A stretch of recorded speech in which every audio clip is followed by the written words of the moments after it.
ஐயப்ப பக்தர்களின் புனித யாத்திரையில் முக்கியத்துவம் வாய்ந்த அழுதா நதி சபரிமலை வரலாற்றின் ஒரு அங்கமான மகிஷியின் கதையுடன் பிணைந்துள்ளது.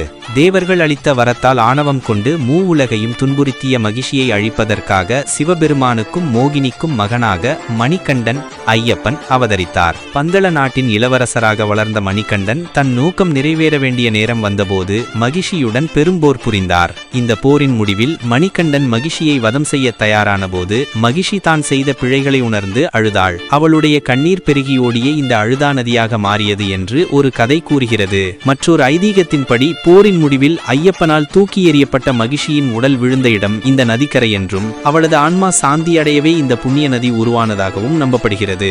அழுதா நதியில் நீராடும் கன்னிச்சாமிகள், அதாவது சபரிமலைக்கு முதன்முறை செல்லும் பக்தர்கள் அனைவரும் மகிஷி மீண்டும் பிறக்காமல் இருக்கவும் அவளுடைய பாவம் நீங்க உதவுவதாகவும் ஐதீகமாக கருதப்படும் ஒரு கல்லை எடுத்துச் சென்று அங்கிருந்து சுமார் 2 கிலோமீட்டர் தொலைவில் உள்ள கல்லிடும் குன்று என்ற இடத்தில் போடுவது முக்கிய சடங்காக கடைபிடிக்கப்படுகிறது. அழுதா நதியில் நீராடி கல்லை எடுத்து கல்லிடும் குன்றில் வைத்து அதன் பிறகு மலை ஏறுவது என்பது சபரிமலை யாத்திரையின் மிக முக்கியமான ஒன்று வரை திகழ்கிறது.